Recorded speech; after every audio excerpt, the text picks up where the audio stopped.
ভাই ও বোনেরা, আজ আমি তোমাদের এমন একটা কথা বলবো, সেটা যদি তোমরা মনোযোগ দিয়ে শোনো তাহলে তুমি তখন বুঝবে আল্লাহ তাআলা তাকে অনেকটা ভালোবাসে।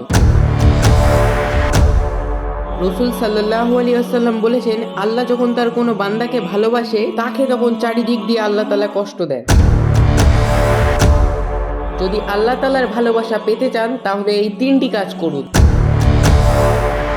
দুনিয়াতে কত মানুষ মানুষকে ভালোবাসতে দেখেছো, যদি আল্লাহ তাআলা কোনো মানুষকে ভালোবাসে তাহলে তার পুরো জীবনটাই বদলে যায়। কখনো কি তোমরা দেখেছো কারোর জীবন পুরো উল্টো পাল্টা হয়ে গেছে? চাকরি গেল, বন্ধু দূরে চলে গেল, ঘরে শান্তি নেই, সবকিছুই ভেঙে পড়ছে মনে হয়। আমরা ঠিক তখন ভাবি আল্লাহ বোধহয় আমাদের ছেড়ে দিলেন, কিন্তু সেটা কখনো না। সেটাই হচ্ছে আল্লাহর টান। আল্লাহ যখন কোনো বান্দাকে ভালোবাসে তখন তাকে একটু প্রথমে ভেঙে দেন, যেন সে আবার ঠিক হয়ে আল্লাহর দিকে ফিরে এসে আবার নতুন করে শুরু করে। রাসূল সাল্লাল্লাহু আলাইহি ওয়াসাল্লাম বলেছেন, যখন আল্লাহ কোনো বান্দাকে ভালোবাসে তখন তাকে একটু পরীক্ষা দেন। যখন আল্লাহ কাউকে কষ্ট দেন তখন তুমি শেষ না, তুমি আরো নতুন করে জীবন শুরু করো। একটা মানুষ ছিল, সে খুব ধনী ছিল কিন্তু সে নামাজ পড়তো না। একদিন একটা দুর্ঘটনায় তার পাটা ভেঙে যায়। সে মাসের পর মাস বিছানায় শুয়ে থাকে আর তার মাথার গোড়ায় থাকে একটা কোরআন।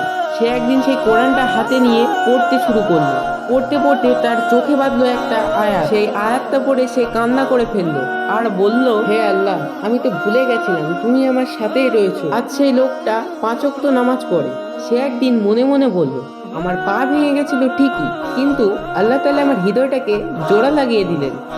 দেখেছো, আল্লাহ তাআলা কাউকে ভালোবাসলে তার জীবনে এমন কিছু দেন সেটা বাইরের কষ্ট মনে হয়, কিন্তু সেটা আসলে না, সেটাই হচ্ছে আল্লাহ তাআলার রহমত। কখনো কখনো তুমিও হয়তো ভেবেছো আল্লাহ তাআলা আমাকে এত কষ্ট কেন দিচ্ছে, কিন্তু না, এই বিপদের ওসিলায় আল্লাহ তাআলা তোমাকে জাহান্নাম থেকে রক্ষা করছে। আল্লাহ তাআলা পবিত্র কোরআনে বলেছেন, আমি তোমাদের পরীক্ষা করব ক্ষুধা ও সম্পদের ঘাটিতে, কিন্তু যারা ধৈর্য রাখবে তাদের জন্যই হবে সুখবর। তাই যদি তুমি এখন কষ্টে থাকো, একা মনে হয়, তাহলে জেনে রাখো আল্লাহ তাআলা তোমাকে ভুলে যায়নি। আল্লাহ তাআলা এর থেকেও ভালো জীবন তোমাকে দান করবেন। আর একটা কথা জেনে রাখো, আল্লাহ তাআলা যার প্রতি খুশি হন তাকে মানুষও ভালোবাসে। তুমি দেখবা সবাই কারণ ছাড়াই তোমার প্রতি মায়া দেখায়, তোমার কথা ভালোবাসে। এটাই হচ্ছে আল্লাহর ভালোবাসার চিহ্ন। আর যদি তুমি গুনাহ করো, তারপর তোমার মন খারাপ হয়, তওবা করতে ইচ্ছা করে, তাহলে বুঝে নাও আল্লাহ তোমাকে এখনো ভালোবাসে। আর যাদের মন আল্লাহ তাআলা বন্ধ করে দেন তাদের গুনাহ করার পরেও খারাপ লাগে না। তাই ভাই ও বোনেরা, যদি আল্লাহ তাআলার ভালোবাসা পেতে চান তাহলে এই তিনটি জিনিস আজ থেকেই শুরু করে দিন। নাম্বার 1, নামাজ, কারণ নামাজ পড়া মানেই আল্লাহ তাআলার সাথে সরাসরি কথা বলা। নাম্বার 2, দান, কেউ না দেখলেও আল্লাহ তাআলা দেখছে।